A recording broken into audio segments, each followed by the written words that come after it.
갈라디아서 3장 26절부터 29절까지의 말씀입니다. 신약전서 306쪽에 있습니다. 여러분과 제가 한 목소리로 다 같이 읽도록 하겠습니다. 너희가 다 믿음으로 말미암아 그리스도 예수 안에서 하나님의 아들이 되었으니 누구든지 그리스도와 합하기 위하여 세례를 받은 자는 그리스도로 옷 입었느니라. 너희는 유대인이나 헬라인이나 종이나 자유인이나 남자나 여자나 다 그리스도 예수 안에서 하나이니라. 너희가 그리스도의 것이면 곧 아브라함의 자손이요 약속대로 유업을 이을 자니라. 아멘. 자, 오늘은 약속의 성취야 하나님의 자녀라는 제목으로 같이 말씀 나누고자 합니다. 자, 우리는 믿음으로 의롭다함을 얻은 사람들입니다. 맞습니까, 여러분? 아멘. 크게 한번 해볼까요? 우리는 믿음으로 의롭다함을 얻은 사람들입니다. 맞습니까? 아멘. 아멘. 자, 이 말씀이 지난주에 함께 나눈 말씀이었습니다. 자, 우리가 예수 그리스도를 믿음으로 의로워진 존재라는 사실을 믿는 순간부터 우리는 어떻게 되는 거예요? 하나님의 자녀로서 다시 태어나는 거죠.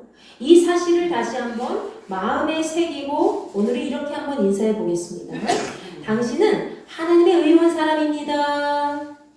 당신은 하나님의 의로운 사람입니다. 네. 자, 여러분은 하나님의 의로운 사람입니다. 그리고 예수 그리스도의 뜻을 따르는 믿음의 사람들인 줄 믿으시기 바랍니다. 여러분이 오늘도 이 믿음으로 그 길을 열어가시길 바랍니다.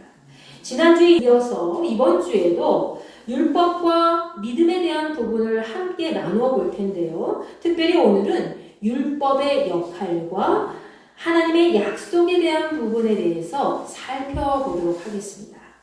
자, 먼저 본문 말씀을 이야기하기에 앞서서 갈라디아서 3장의 전체적인 말씀을 살펴보겠습니다. 자, 사도 바울은 갈라디아서 3장 1절부터 3절까지의 말씀에서 아직도 율법에 갇혀있는 갈라디아 지역의 사람들을 향해서 이렇게 날카로운 질문을 하면서 3장 편지 내용의 서두를 시작하고 있죠. 자, 우리 1절부터 3절까지 살펴보겠습니다. 시작! 어리석도다 갈라디아 사람들아, 예수 그리스도께서 십자가에 못 박히신 것이 너희 눈앞에 밝히 보이거늘 누가 너희를 꾀더냐? 내가 너희에게서 다만 이것을 알려 하노니 너희가 성령을 받은 것이 율법의 행위로냐 혹은 듣고 믿음으로냐? 너희가 이같이 어리석으냐? 성령으로 시작하였다가 이제는 육체로 마치겠느냐? 아멘.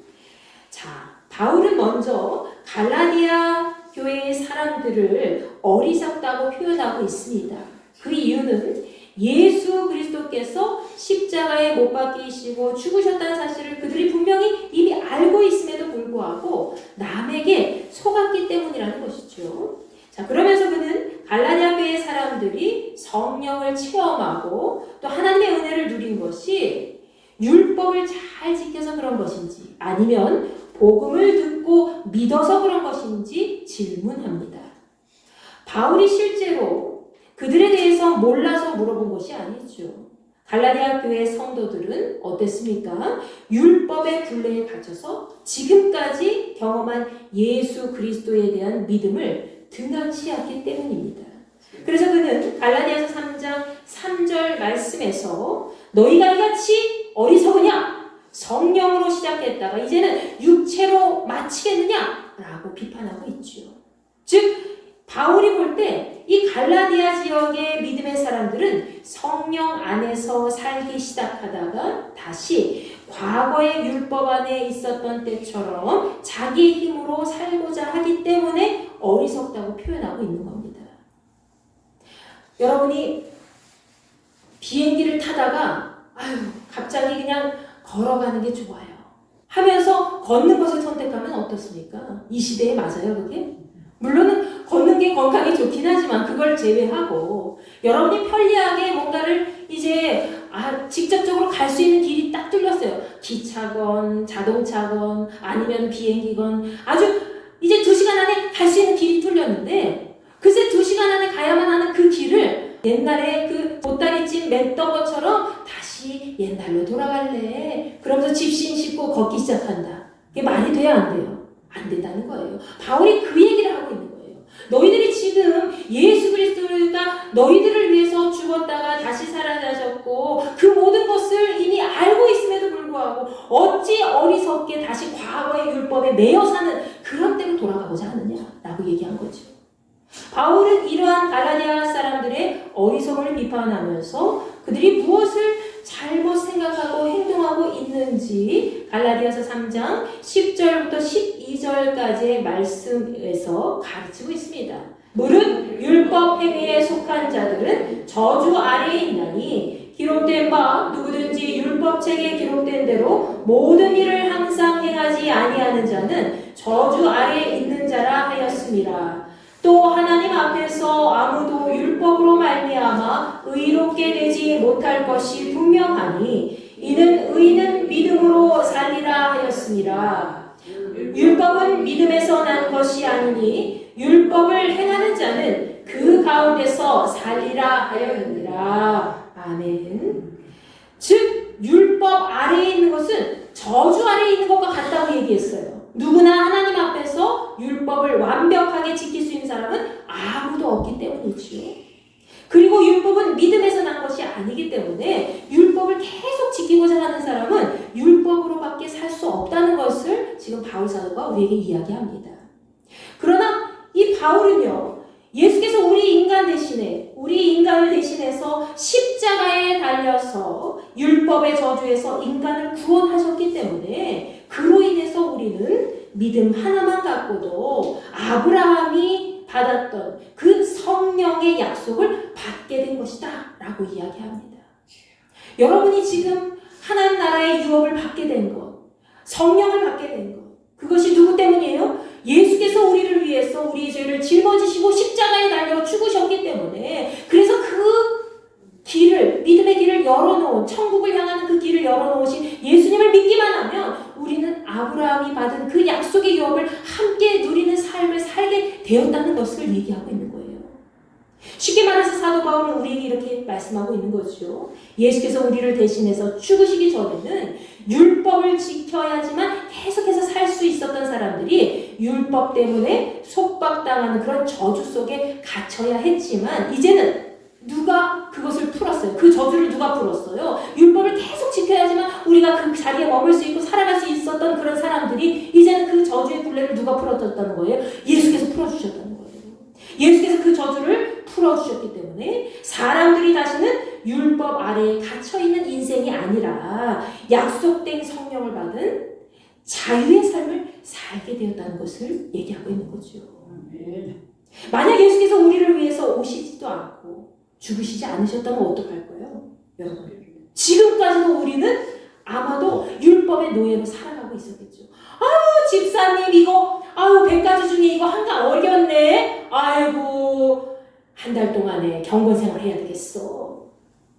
그렇지 않겠어요? 율법에 매여서 하나님 제가 이 10가지 십계명 중에 한 가지를 어겼습니다 하면서 죽어가면서 고통스럽게 그렇게 멀부리치면서 그렇게 죄의 노예로 율법의 노예로 살아가지 않겠어요?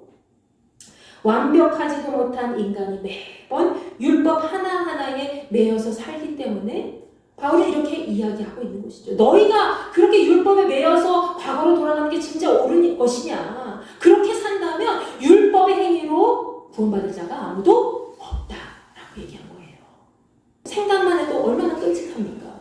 이런 점에서도 우리는 날마다 누구에게 감사해야 돼요? 예수님께 감사해야죠. 예수님이 율법의 굴레 안에서 나를 속박하셨네. 나를 구원하셨네. 그 속박의 굴레에서, 그 저주의 굴레에서 나를 구원해 주셨네. 나에게 참 자유를 주셨네. 라고 감사해야 되겠죠. 그렇다면 인간의 삶을 얽매이는 이 율법이 아예 처음부터 없었다면 더 편하지 않았을까요, 여러분? 그런 생각 해보지 않으셨어요? 하나님 괜히 왜 율법을 만드셔서 우리를 그렇게 속박시키시고 그러셨을까? 율법의 필요성에 대한 의문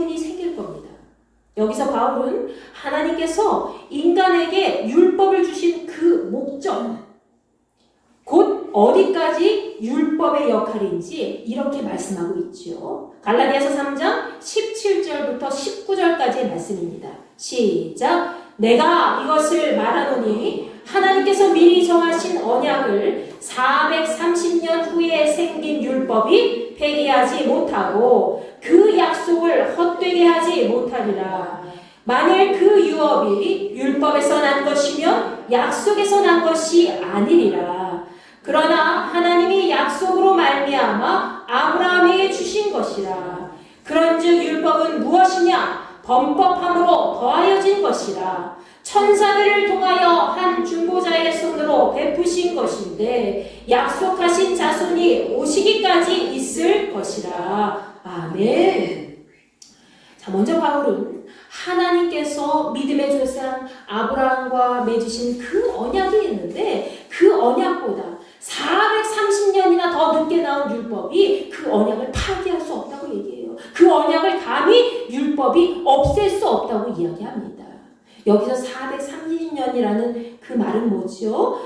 야곱의 가족이 애굽, 이집트에 내려간 때로부터 그곳에서 큰 민족을 이루고 이스라엘 백성들이 출애굽을 한 때까지를 그 기간을 의미하는 거예요. 자, 율법은 그 이후에 하나님께서 모세를 통해서 이스라엘 백성들의 삶의 질서를 확연히 잘 잡으시고 그들이 하나님 말씀을 잘 따르도록 하기 위해 10계명부터 시작해서 하나씩 만들어주시기 시작했죠. 그런데 이 율법이 과거 창세기 시절에 하나님께서 믿음의 조상 아브라함과 맺으신 그 언약을 감히 파기할 수 없다는 거예요. 그 이후에 하나님께서 이스라엘 백성들의 그런 광야 같은 생활 속에서 질서를 잡으시기 위해서 만들어 놓으신 그냥 기초적인 발판일 뿐이라는 거죠. 그것은 율법이 단순히 그 언약보다 더 늦게 만들어졌기 때문이 아니라는 거예요. 그것은 무슨 이유입니까? 바로 하나님과의 언약은 영원토록 변함없는 진리의 말씀이기 때문이라는 거죠. 그래서 율법이라는 것이 하나님의 언약을 감히 폐기시킬 수 없다는 거예요.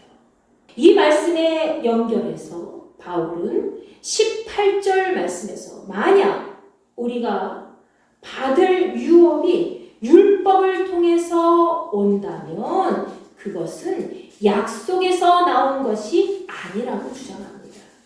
그러나 하나님께서는 약속하신 것에 따라 믿음의 조상 아브라함에게 복을 베풀어 주셨다는 것이죠. 이것을 지금 시대에 따라서 우리가 다시 풀어서 설명하면 어떨까요? 하나님께서 믿음의 조상과 맺으신 그 약속은 율법에서부터 출발한 것이 아니기 때문에 당연히 아브라함에게 약속하신 복을 주셨고 하나님께서 지금 우리와 세우신 언약 역시 율법을 기준으로 만들어진 것이 아니기 때문에 우리는 이미 하나님과의 약속에서 받을 복이 예비되어 있다는 것을 지금 얘기하고 있는 것이죠. 만약 그것이 율법에서부터 출발한다면 우리는 그 언약의 말씀을 받을 수 없다는 거예요.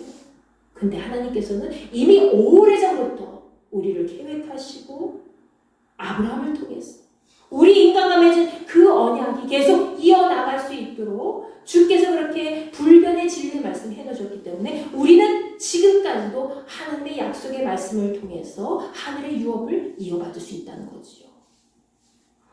왜 그렇습니까? 율법으로 세워진 약속이라면 어때요? 율법으로 만약에 하나님과 약속이 세워졌다면 어떨까요? 여러분 생각해 보세요. 율법으로 하나님과 약속을 맺었다면 우리가 그 율법을 지켜야지만 그 약속을 받을 수 있기 때문에 이 세상에 단 한 명도 약속된 복을 받을 수 없기 때문이죠. 율법으로 맺어졌다면 우리가 여러분 보세요. 하나님과의 그 약속이 율법으로 맺어졌다면 하나님께서 이러실 거 아니에요. 너 이것을 지켜야지만 그 약속이 이루어져 하실 거 아니에요. 근데 자 1번부터 10번까지 8번을 어겼네? 약속이 성취되지 않을 거야. 이러실 거 아니에요. 1번부터 10번까지 잘 지켜야지만 그 약속이 이루어지는 거 아니에요. 율법으로 만약에 하나님께서 약속을 하셨다면. 근데 하나님께서는 율법으로 그렇게 약속하지 않으셨다는 거예요. 왜? 우리가 지키지 못할 걸 아시기 때문에. 나는 쟤한테 상을 주고 싶어. 근데 내가 약속을 못 지킬 것 같아. 그러니까 하나님께서는 율법으로 약속을 하지 않으시고 하나님께서 나 이미 너한테 약속을 보장해 놨어. 너는 내 자녀가 되면 이 약속을 그냥 무조건 받을 수가 있어. 율법과 상관없이 그렇게 말씀하신 거예요. 그렇게 하나님께서는 우리를 위해서 율법으로 약속하지 않으시고 우리의 믿음을 통해 하나님의 입술로 약속을 하신 겁니다. 여러분의 믿음을 통해서. 그렇다면 이 율법의 역할은 어디까지일까요? 과연 이 율법은 무엇을 위해서 존재합니까? 자, 19절 말씀을 보세요. 하나님께서 사람에게 율법을 주신 그 이유는 약속하신 아브라함의 특별한 자손이 오실 때까지 죄가 무엇인지 밝히기 위해서라고 분명히 기록되어 있습니다. 즉 율법이라는 것은 하나님께서 중보자의 손을 빌려서 천사들을 시켜서 만든 것이고 또 이것은 예수께서 이 땅에 오시기 전까지 인간들이 살면서 하나님 앞에 짓는 모든 죄를 잘 알고 깨닫게 하도록 하는 도구에 불과하다는 것을 말씀하고 있다는 것이죠. 율법이 그럼 없어야 되는가? 그게 아니라는 거예요. 예수께서 우리가 인격적으로 예수님 만나기 전에 그리고 예수님이 이 땅에 오시기 전까지 모든 사람들이 어떻게 하나님의 말씀의 질서 안에 살아야 돼요? 율법이라는 기준을 통해서 이렇게 살아야 되는구나. 그 기준을 통해서 이렇게 살지 못했네. 내가 죄를 지었네 하면서 자기 죄를 깨닫고 그리고 나중에 예수님이 오셨을 때에 또 우리가 지금 현대시대에 와서 예수님을 다시 만나는 그 시대까지 우리는 율법을 통해서 뭘 알 수가 있어요? 하나님께 나아가는 그런 하나의 징검다리로 도구로 하나씩 건너가는 그런 역할을 하는 것이 바로 율법이라는 거죠. 그래서 이스라엘 백성들에게 있어서 이 율법이라는 것은 예수께서 이 땅에 오시기 전인 이 구약 시대까지 매우 효용 가치가 높았습니다. 왜? 그들에게 왜 효율적이었을까요? 율법을 통해서 이 사람이 하나님의 사람인가 아닌가 라는 것을 예수님 오시기 전에는 어떻게 알 수 있어요? 율법을 통해서 알 수 있었다는 거예요. 그래서 율법을 잘 지키는 사람, 신실한 믿음의 사람은 어떻게 해요? 그 행위를 통해서 행위의 열매를 먹는다고 했죠. 그래서 하나님께 지금 가까이 나아가고 있는 형제 자매구나 라는 것을 통해서 그들이 율법을 통해 알 수 있다는 것이죠. 그것으로 자신의 죄를 깨닫기도 하고 또 하나님 앞에 회개하고 하나님의 사람으로 돌아가는 척도가 되었기 때문입니다. 그러나 여러분, 우리가 다시 생각해 볼 때 예수께서 우리에게 오신 이후로는 믿음의 길이 열렸어요. 율법의 길이 아니라 예수님이 이 땅에 오신 후로는 무슨 길이 열렸어요? 믿음의 길이 열렸어요. 믿음이 오게 되었고 그 믿음으로 인해 율법의 행위에 국한되었던 족쇄의 삶에서 벗어나게 되었다는 것이죠. 율법을 아무리 열심히 잘 지켜도 예수 그리스도 안에 있지 않으면 예수 그리스도로 살지 않으면 아무 소용이 없다는 거예요. 그러나 우리가 조금 부족하고 연약해서 하나님 율법을 다 잘 못 지켰어요. 말씀대로 살지 못했어요. 그러나 늘 하나님을 사랑하는 마음으로 살고 있고 예수님 안에서 믿음으로 살려고 노력하고 있고 그러면 그 사람은 어떻게 되는 거예요? 하나님 나라 갈 수 있다는 거예요. 아멘. 한마디로 이 바울은 갈라디아서 3장 24절과 25절 말씀에서 율법의 확실한 역할에 대해서 이렇게 이야기합니다. 24절 25절입니다. 시작. 이같이 율법이 우리를 그리스도께로 인도하는 초등교사가 되어 우리로 하여금 믿음으로 말미암아 의롭다함을 얻게 하려 함이라. 믿음이 온 후로는 우리가 초등교사 아래 있지 아니하도다. 아멘. 율법은 한마디로 우리를 예수님께 인도하기 위해서 만들어진 아주 기초적인 초등교사의 역할만 할 뿐이라는 거죠. 바울은 율법이 있는 이유에 대해서 확실하게 이야기합니다. 율법은 우리가 죄인이라는 것을 깨닫게 하고 또 예수님이 오실 때까지 우리를 보호하고 안내하는 역할을 할 뿐 율법을 잘 지킨다고 해서 우리가 구원을 받을 수 없다는 사실에 대해서 지금 말씀하고 있는 거죠. 그렇기 때문에 25절 말씀에서 예수 그리스도를 통해서 이제 믿음의 길이 나타났기 때문에 우리 믿음의 사람들이 다시는 초등교사 역할을 하는 그 율법에 갇힌 인생이 아니라는 것을 지금 이야기하고 있는 겁니다. 여러분 자녀를 키울 때 보세요. 여러분 다 자녀가 있으시잖아요. 자, 자녀가 어릴 때는 어떻습니까? 엄마 아빠가 어떤 규칙을 정해줘요. 몇 시부터 몇 시까지 게임해야 돼. 그리고 그거보다 더 어리면 이건 안 돼. 위험해. 불 만지지 마. 뜨거워. 뜨거운 거 만지지 마. 이렇게 알려주잖아요. 위험한 것, 아닌 것, 그리고 해야 될 것, 안 해야 될 것 알려주잖아요. 왜? 그 자녀는 아무것도 모르기 때문에. 그런데 그 자녀가 크면 어떨까요? 장성한 어른의 분량으로 막 중고등학생 이상으로 청년의 때까지 다 컸어요. 그럼 이거 뜨거우니까 만지지 마 이렇게 알려줘요? 안 알려주잖아요. 바울이 지금 그 얘기를 하고 있는 거예요. 율법은 너희를 지금 해야 될 거 안 해야 될 거 그렇게 초등교사처럼 알려주는 역할만 할 뿐이지 진짜 구원의 길을 계속해서 성장해서 나아갈 수 있는 방판이 되지 못한다 라고 얘기하는 거예요. 근데 왜 율법으로 다시 돌아가고자 하느냐 라고 지금 바울이 답답해서 너희 어리석은 갈라디아인들아 라고 얘기하는 거죠. 우리는 예수 그리스도를 통하여 더 이상 초등교사인 율법 아래에 있을 필요가 없게 되었습니다. 믿으십니까? 이제는 예수 그리스도를 따르는 모든 믿음의 사람들이 하나님의 당당한 상속자로 살아갈 수 있게 된 것이죠. 얼마나 감사한 일입니까? 바울은 오늘 본문 말씀 갈라디아서 3장 26절부터 29절까지의 말씀에서 우리가 하나님의 약속대로 그분의 유업, 즉 하늘의 복을 이어받을 확실한 자녀라는 것을 잘 설명해 주고 있습니다. 우리 26절부터 29절까지 다 같이 한번 읽어볼까요? 시작! 너희가 다 믿음으로 말미암아 그리스도 예수 안에서 하나님의 아들이 되었으니 누구든지 그리스도와 합하기 위하여 세례를 받은 자는 그리스도로 옷 입었느니라. 너희는 유대인이나 헬라인이나 종이나 자유인이나 남자나 여자나 다 그리스도 예수 안에서 하나이니라. 너희가 그리스도의 것이면 곧 아브라함의 자손이요 약속대로 유업을 이을 자니라. 아멘. 그리스도 안에서 우리는 모두 믿음으로 하나 된 하나님의 자녀들입니다. 예수 그리스도를 믿고 세례를 받은 모든 사람은 더 이상 율법이나 혈통 같은 것에 얽매인 사람들이 아니라 그리스도라는 새 옷을 입은 사람들이라는 거예요.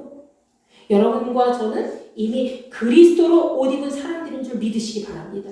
아멘. 율법의 옷을 입은 사람들이 아니라 율법은 옛날에 내가 정말 아무것도 몰랐을 때에 율법이라는 그런 작은 그런 형식적인 것을 가지고 내가 옷 입었었다면 이제는 그리스도로 새 옷을 입은 사람들이라는 거예요. 그렇기에 바울은 유대인이나 이방인이나 종이나 자유인이나 남자나 여자나 할 것 없이 전부 그리스도 예수 안에서 하나 된 믿음의 가족이라는 것을 이야기하고 있습니다. 여러분 우리가 그리스도로 옷 입은 자녀들이기 때문에 이제는 우리는 예수 그리스도께 속한 사람이 되고 전부 아브라함의 자손이 되는 것이지요. 아유 아브라함은 이스라엘 사람인데 분명히 그랬어요. 이방인이나 유대인이나 우린 이방인이잖아요. 근데 주께서 그리스도로 옷 입은 사람들은 다 예수님 앞에서 다 속해진 하나님의 자녀라는 것을 지금 얘기하고 있는 거예요. 그래서 유대인이나 이방인이나 우리나 다 똑같은 하나님의 자녀, 한 식구라는 거죠. 그렇게 당연히 우리는 하나님께서 아브라함에게 약속하신 대로 하나님께서 우리에게 주시는 하늘의 복, 즉 약속의 유업을 이어나갈 자녀들이라는 사실을 얘기하고 있습니다. 다시 말해서 우리는 하나님의 약속을 누릴 자격이 충분하고 그 약속의 성취를 보고 계속 세우게 될 하나님의 사람들이라는 것을 말씀하고 있다는 것이죠. 하나님의 약속은 변하지 않습니다. 믿으십니까? 하나님의 약속은 변하지 않아요. 여러분을 향한 하나님의 약속 절대 변함이 없습니다. 여러분의 마음이 변할 뿐이지 하나님의 약속은 변하지 않아요. 과거부터 현재까지 그리고 앞으로 다가올 미래에서도 여전히 그 약속은 변하지 않을 겁니다. 하나님께서는 그 약속을 성취하시기 위해서 율법을 통해 우리가 죄인이라는 사실을 보게 하셨고 또 예수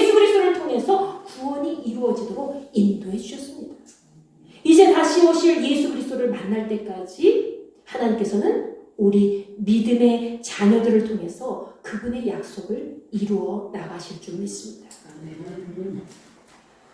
여러분, 이사야 55장 말씀에서 이사야는 죄악으로 물든 이스라엘 백성들에게 하나님께 회개하고 그분을 찾고 그분께 돌아오라고 강력하게 이야기합니다. 이사야 55장 6절 7절 말씀입니다. 시작. 너희는 여호와를 만날 만한 때에 찾으라. 가까이 계실 때에 그를 부르라. 악인은 그의 길을, 불의한 자는 그의 생각을 버리고 여호와께로 돌아오라. 그리하면 그가 긍휼히 여기시리라. 우리 하나님께로 돌아오라. 그가 너그럽게 용서하시리라. 아멘. 우리가 세상 속에서 죄를 짓고 살아갈 때에 우리가 왜 하나님께 돌아가야 됩니까? 하나님께서는 이사야 55장 8절부터 9절까지의 말씀을 통해서 우리에게 그 이유에 대해서 설명해 주고 계시지요. 이사야 55장 8절 9절입니다. 시작. 이는 내 생각이 너희의 생각과 다르며 내 길은 너희의 길과 다름이니라. 여호와의 말씀이니라. 이는 하늘이 땅보다 높음같이 내 길은 너희의 길보다 높으며 내 생각은 너희의 생각보다 높음이니라. 아멘. 하나님의 생각과 하나님의 계획하신 모든 길은 인간의 생각과 다르고 인간의 길보다 높기 때문이라는 거죠. 그렇기 때문에 이사야가 이스라엘 백성들에게 이야기한 것처럼 그 말씀 속에서 우리에게 이야기한 것처럼 너희들은 하나님께 돌아가라. 하나님을 찾으라. 그렇기 때문에 특히 인간이 할 수 없는, 인간이 알 수 없는 하나님의 드높은 계획과 언약에 대해서 이렇게 이야기하죠. 이사야 55장 11절부터 13절까지의 말씀에서 하나님께서는 그분이 말씀하신 것은 절대로 헛되이 돌아오지 않고 하나님의 기뻐하신 모든 뜻을 이룰 것이고 또 그 모든 결과는 하나님의 기념이 되고 영원한 증표가 된다는 거죠. 이사야 55장 11절부터 13절까지의 말씀입니다. 시작. 내 입에서 나가는 말도 이와 같이 헛되이 내게로 되돌아오지 아니하고 나의 기뻐하는 뜻을 이루며 내가 보낸 일에 형통함이니라. 너희는 기쁨으로 나아가며 평안히 인도함을 받을 것이요 산들과 언덕들이 너희 앞에서 노래를 말하고 들의 모든 나무가 손뼉을 칠 것이며 잣나무는 가시나무를 대신하여 나며 화석류는 찔레를 대신하여 날 것이라. 이것이 여호와의 기념이 되며 영영한 표징이 되어 끊어지지 아니하리라. 아멘. 하나님께서는 우리의 삶을 그분의 약속으로 인도하시고 그 약속이 우리를 위해서 반드시 성취되도록 하시는 분입니다. 믿으십니까? 그렇기에 우리는 하나님의 사랑 안에서 예수 그리스도를 통하여 하나님의 약속이 성취된 것을 함께 누리고 그 약속 안에서 세상의 구원을 만들어가는 하나님의 자녀란 사실을 날마다 기억해야 될 줄로 믿습니다. 하나님께서 우리에게 율법을 주신 것은 우리의 죄를 깨닫게 하시고 구원의 길이 되시는 그 예수 그리스도 앞에 온전히 인도되도록 하시기 위한 것이라는 거죠. 그래서 우리는 삶 속에서 가장 기본이 되는 징검다리를 밟고 예수께서 열어놓으신 길을 볼 수 있게 된 겁니다. 그 징검다리 역할이 바로 율법이라는 거예요. 이제 예수님이 열어놓으신 그 구원의 길을 온전한 믿음으로 잘 가기만 하면 됩니다. 만약 우리가 율법의 징검다리에만 계속 머무르게 된다면 어떨까요? 우리는 절대로 예수님께서 열어놓으신 구원의 길로 들어설 수가 없을 겁니다. 이제 우리에게 보장된 것은 과거부터 우리에게 약속하신 하나님의 자녀로서 누리게 될 유업이라는 거죠. 여러분과 제가 누리게 될 그 유업을 주께서 예수님을 통해서 열어놓으시고 받을 수 있도록 계속해서 성취 나갈 수 있도록 인도해 주셨다는 거예요. 율법이라는 첫 번째 길을 걸어서 이제는 예수 그리스도라는 새 옷을 입고 구원의 새 길로 인도함 받는 믿음의 백성으로서 하나님의 구원의 약속이 계속 성취되는 것을 보고 하늘의 유업을 이어나갈 하나님의 자녀로 오늘도 내일도 굳건히 믿는 자의 사명을 잘 감당하며 살아가시길 간절히 축원합니다. 아멘.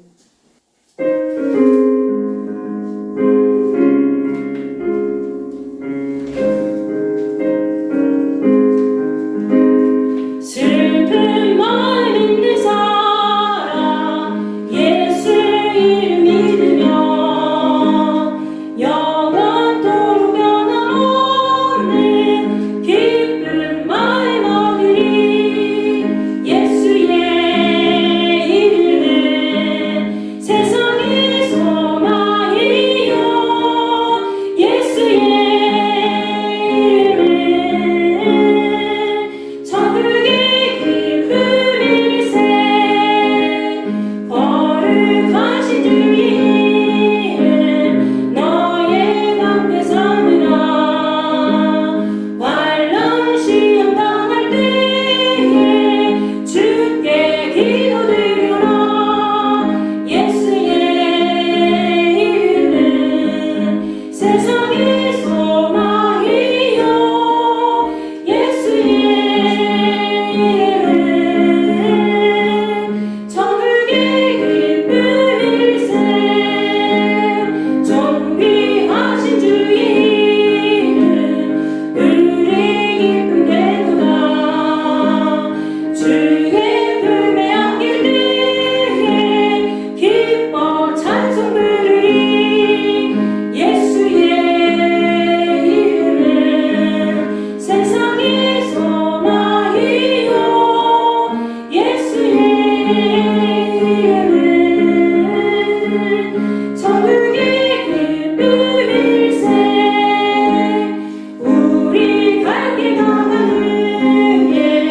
보좌 앞에 나가 왕의 왕께 경배하며 면류관을 드리니. 예수의 이름은 세상의 소망이요 예수의 이름은 천국의 기쁨일세. 예수의 이름은 세상의 소망이요 예수의 이름은 천국의 기쁨일세. 여러분 이 시간 기도합니다. 아버지 하나님, 예수 그리스도께서 이 땅에 오신 것은 율법을 완성시키고자 오신 것이라고 하셨사오니 예수님께서 이 땅에 오셔서 우리를 위해서 죽으시고 다시 사셨어. 하나님 나라의 유업을 우리가 받을 수 있도록 인도해 주셨다는 사실을 날마다 고백하며 살아갈 수 있도록 은혜를 베풀어 주시옵소서. 율법은 우리를 죄에서 다시 하나님께로 돌아오게 하는 귀한 도구이며 예수께서 이 땅에 오신 것은 우리에게 구원의 길을 믿음으로 다시 열어주신 것을 믿게 하고자 오신 줄로 믿습니다. 아버지 하나님, 하나님의 자녀로서의 직분, 그 영광의 모든 소명을 우리가 이 땅 가운데서 잘 감당할 수 있게 도와주시고 믿음 안에서 날마다 예수 그리스도 온전히 증거하는 사람이 부족함이 없는 믿음의 선한 지팡이가 될 수 있도록 은혜를 덧입혀 주시옵소서. 여러분 이 시간 이 마음을 품고 주여 한번 외치시고 기도합니다. 주여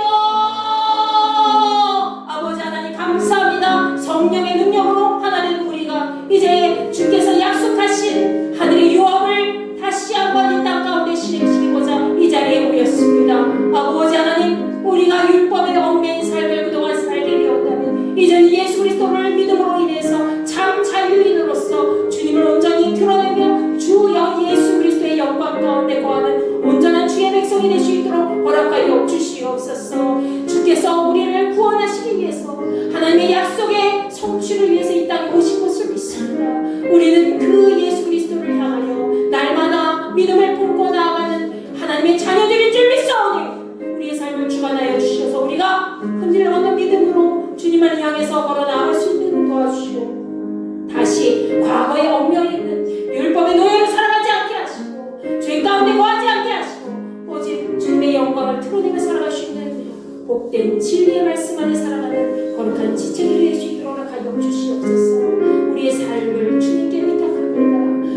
현재까지 그리고 미래에 이어서 하나님 나라의 유업을 온전히 받고 또 그 유업을 성취시키고자 하는 하나님의 약속을 성취시키는데 한 사람이 되고자 하는 주의 거룩한 백성이 되고자 합니다. 주여 우리를 붙잡아 주시옵소서. 하늘의 영광 가운데 흔들리지 않는 믿음으로 주님 온전히 드러내게 하시고 하나님의 약속의 그 말씀이 영원히 변함없는 진리의 말씀이라는 것을 세상 가운데 널리 드러낼 수 있도록 은혜를 통입해 주시옵소서. 예수 그리스도 그 하나님 나라의 소망을 이루는 그 약속의 이름 아버지 우리 마음에 새기게 하시고 그 이름 절대로 놓치지 않고 세상 가운데 아직도 주님을 모르는 사람들에게 하나님 나라의 약속을 함께 누리며 나아갈 수 있도록 인도하는 귀하고 복된 자녀들로 우리를 사용하여 주시옵소서. 아버지 이제는 율법의 얽매인 초등교사의 얽매인 그런 삶을 살지 않게 하시고 예수 그리스도로 인해서 다시금 하늘의 유업을 온전히 받고 누리는 복된 자녀로 살아갈 수 있도록 주여 역사하여 주시옵소서. 오늘 저희들의 삶 속에 임재하여 주실 줄 믿습니다.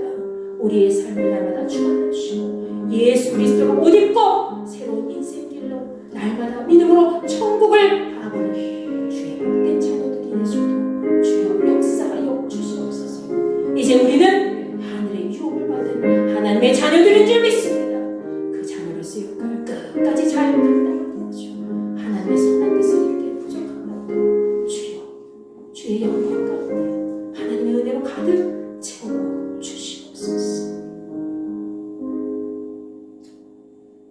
이제는 우리 주 예수 그리스도의 은혜와 하나님의 무한하신 사랑과 성령님의 감화감동 역사 내주 교통 위로하시니 율법에 속박되어 과거의 얽매인 삶을 끊어내고 율법의 징검다리를 통해서 이제는 예수 그리스도를 믿음으로 말미암아 하나님의 의로운 자녀로 다시 살고자 하나님의 약속을 성취시키고자 모인 우리 모든 인돌교의 지체들과 주의 거룩한 백성들에게 함께하여 주시기를 간절히 축원하옵나이다. 아멘.